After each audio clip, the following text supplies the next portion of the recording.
Di padang stepa Asia Tengah yang luas dan dingin, seorang anak bernama Temujin bermimpi besar. Dari hidup sederhana sebagai pengembara, ia tumbuh menjadi Genghis Khan, pemimpin yang menyatukan suku-suku nomaden yang sebelumnya saling berseteru dengan pasukan berkuda yang tangguh dan strategi perang yang brilian. Ia mengubah Mongol dari bangsa kecil jadi kekuatan yang mengguncang dunia. Tapi, cerita mereka bukan cuma soal perang dan penaklukan. Ada ambisi, pengkhianatan, persahabatan, dan mimpi besar yang mengubah sejarah selamanya. Dari api unggun kecil di malam dingin stepa, dimulailah perjalanan yang akan membawa Mongol ke puncak kejayaan.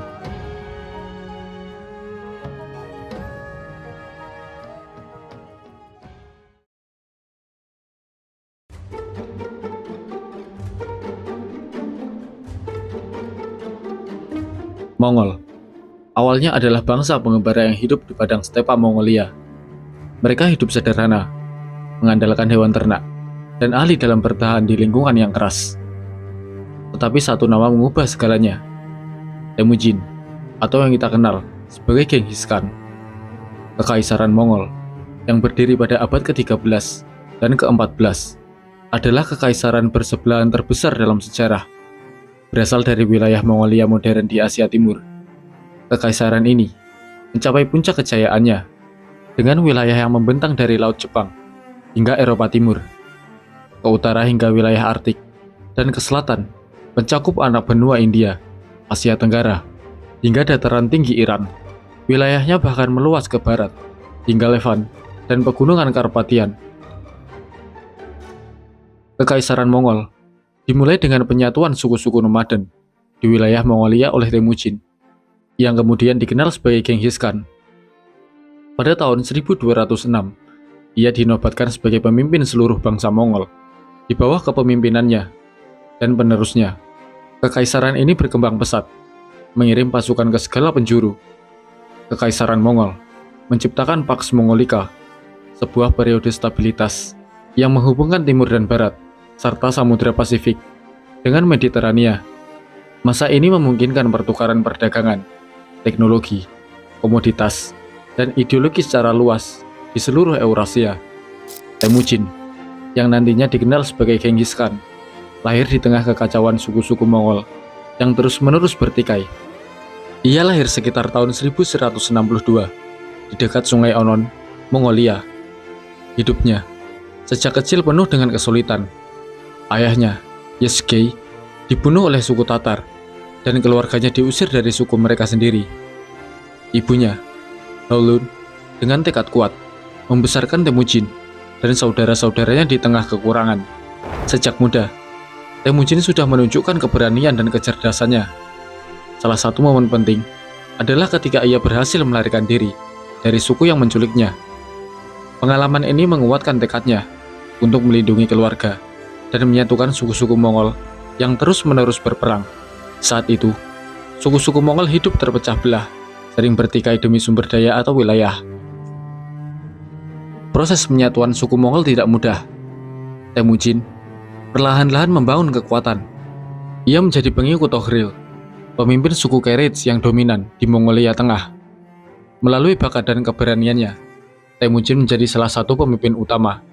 Namun, meningkatnya kekuatan Temujin menimbulkan kecemburuan di antara pendukung Toghril. Akhirnya, keduanya berpisah dan bentrok dalam pertempuran. Pada 1203, Temujin berhasil mengalahkan Toghril dan menjadi pemimpin yang paling berpengaruh di stepa. Dengan kecerdasannya, Temujin menjalani aliansi dengan pemimpin suku lain, bukan hanya melalui kekuatan militer, tetapi juga dengan diplomasi. Ia dikenal adil dan tegas, memberi penghargaan kepada mereka yang setia, dan berbakat tanpa memandang asal-usul. Pada tahun 1206, Temujin berhasil menyatukan suku-suku Mongolia menjadi satu kesatuan, bernama Khamag Mongol Ulus, atau negara seluruh Mongol. Ia mengubah struktur sosial, membubarkan garis keturunan suku lama, dan menggantinya dengan sistem militer berdasarkan satuan desimal 10, 100, 1000. Ia juga menanamkan disiplin kuat pada pasukannya. Salah satu kemenangan pentingnya adalah pertempuran di dataran Baljuna yang semakin mengokohkan posisinya. Pada 1206, Temujin diakui sebagai pemimpin tertinggi oleh para pengikutnya dan diberi gelar Genghis Khan yang berarti penguasa tegas. Gelar ini menandai awal berdirinya Kekaisaran Mongol. Penyatuan suku-suku Mongol di bawah Temujin mengakhiri konflik internal yang berkepanjangan. Lebih dari itu, ini menjadi awal dari ekspansi besar-besaran yang melahirkan salah satu kekaisaran terbesar dalam sejarah. Warisan Temujin sebagai pemimpin visioner dan pemberani terus dikenang hingga kini, menginspirasi banyak orang untuk menghadapi tantangan dengan keberanian dan kebijaksanaan.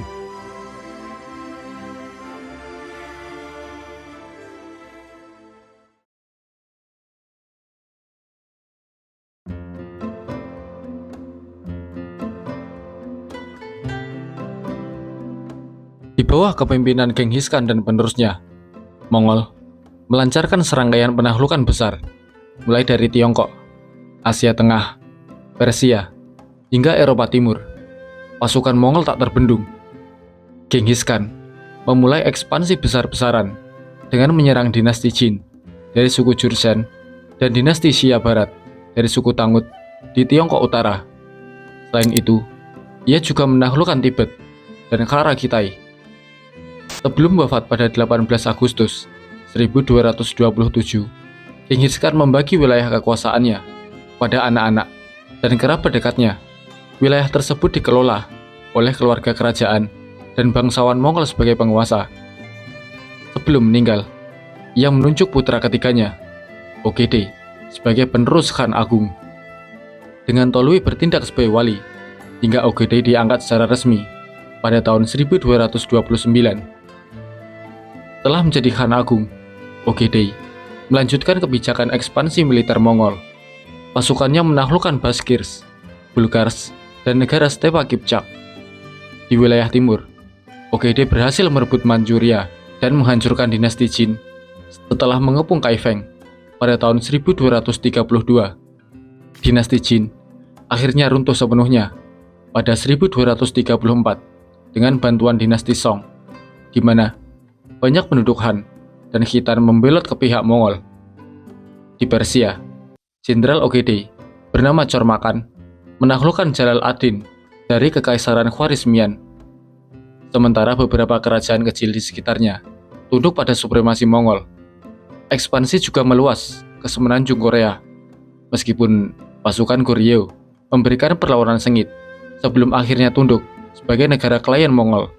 Invasi ke Kievan Rus dipimpin oleh Batu Khan pada tahun 1237, pasukan Mongol menyerang Ryazan, diikuti kota-kota lainnya, dan menghancurkan Kiev pada tahun 1240. Mongol juga menaklukkan Georgia dan Armenia.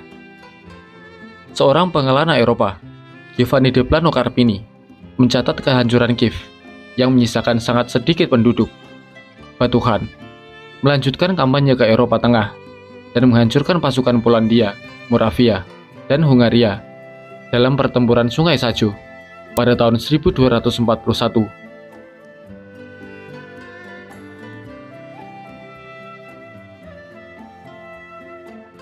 Yang memaksa pasukan Mongol untuk mundur guna memilih Khan Agung berikutnya.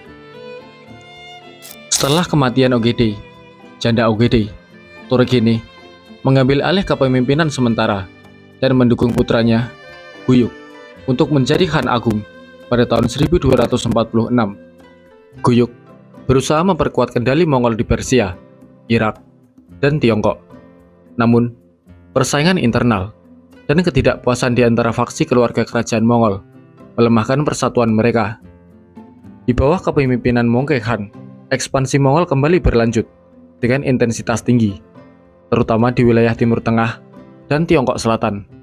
Hulagu, saudara Mongke, memimpin kampanye melawan Nizari Ismailiyah di Persia dan menghancurkan benteng mereka pada tahun 1256. Pada tahun 1258, Hulagu menyerbu Baghdad, menaklukkan kota tersebut, dan mengakhiri kekhalifahan Abbasiyah yang dianggap sebagai salah satu bencana besar dalam sejarah dunia Islam. Selain itu, Hulagu melanjutkan ekspansinya ke Suriah, berhasil menaklukkan kota-kota Ayyubiyah dengan bantuan sekutu Kristen, dari Armenia dan Antioquia. Sementara Hulagu berfokus ke wilayah barat, kampanye militer di Tiongkok Selatan juga terus berlanjut. Pasukan Mongol menghadapi perlawanan kuat dari dinasti Song yang tetap bertahan, meskipun beberapa wilayah mereka jatuh ke tangan Mongol. Ketidakstabilan internal di antara keluarga di kerajaan Mongol dan strategi bertahan dinasti Song menyebabkan laju ekspansi Mongol di Tiongkok Selatan melambat menjelang akhir periode ini. Ekspansi yang dipimpin oleh Genghis Khan dan para penerusnya memberikan dampak besar di berbagai wilayah Eurasia. Keberhasilan ini membentuk dasar bagi Kekaisaran Mongol sebagai kekaisaran terbesar yang pernah ada dalam sejarah dunia. Meski dikenal sebagai bangsa penakluk, Mongol juga membawa stabilitas. Mereka menjamin keamanan di jalur sutra, mendorong perdagangan, dan menghormati agama serta budaya lokal. Bangsa Mongol dikenal sebagai bangsa yang toleran terhadap berbagai agama. Meskipun menganut Shamanisme, mereka tidak memaksa agama tersebut kepada rakyatnya. Sebaliknya, mereka mendukung ulama dari agama Buddha, Islam, Taoisme, dan Kristen Nestorian dengan memberikan keringanan pajak untuk mempermudah pemerintahan. Selain itu, bangsa Mongol sangat menghargai ilmu pengetahuan. Mereka mendirikan pusat penelitian seperti Observatorium Maraga yang didirikan oleh Hulagu Khan bersama astronom Persia, Nasir al-Din al-Tusi. Langkah ini membuka jalan bagi kemajuan di bidang alkimia, astrologi, dan ilmu lainnya. Bangsa Mongol juga berkontribusi dalam penyebaran teknologi dan inovasi. Mereka membantu menyebarkan teknologi senjata, seperti ketapel pengepungan dan bubuk mesiu ke berbagai wilayah. Di bidang perdagangan, mereka mempromosikan perdagangan bebas yang mempercepat penyebaran barang dan inovasi, termasuk teknologi dari Tiongkok. Dalam bidang militer, bangsa Mongol memiliki pasukan yang sangat terorganisir menggunakan sistem desimal, di mana pasukan diatur dalam kelompok 10, 100, hingga 1000 orang. Sistem ini membuat militer mereka menjadi salah satu yang paling efektif pada masanya. Mereka juga bereksperimen dengan penggunaan uang kertas, tetapi upaya ini gagal karena masyarakat setempat tidak mempercayainya.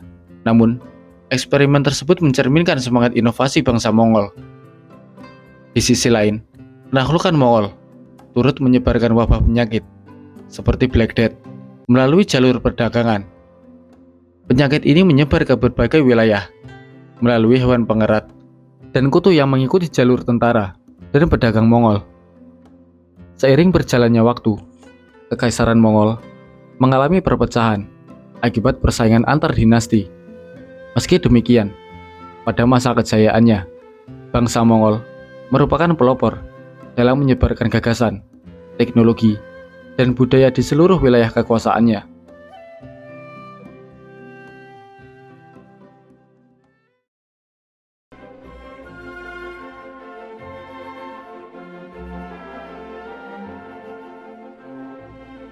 Setelah Genghis Khan meninggal pada tahun 1227, Kekaisaran dibagi menjadi 4 wilayah yang disebut Khanat. Khanat Ilkhan di Persia, Khanat Chagatai di Asia Tengah, Golden Horde di Rusia, dan Yuan di Tiongkok. Pembagian ini bertujuan mempermudah pemerintahan, tetapi malah memicu persaingan antar Khanat. Keturunan Genghis Khan sering terlibat dalam perebutan kekuasaan dan menyebabkan perpecahan. Setiap penguasa ingin memperluas wilayahnya sendiri, sehingga kekaisaran menjadi tidak stabil. Akibatnya, sulit bagi Mongol untuk mempertahankan kendali atas wilayah yang begitu luas. Meskipun Mongol dikenal sebagai kekuatan militer yang tangguh, perang terus-menerus melemahkan mereka. Di Timur Tengah, Khanat Ilkhan kalah dari pasukan Mamluk Mesir dalam pertempuran Ain Jalut pada tahun 1260. Kekalahan ini menghentikan ekspansi Mongol ke wilayah tersebut. Di Eropa Timur, Golden Horde menghadapi serangan dari kekuatan lokal seperti Polandia, Lituania, dan Rusia. Di Asia Tengah, Khanat Chagatai terus-menerus terlibat dalam konflik internal dan eksternal yang semakin melemahkan mereka.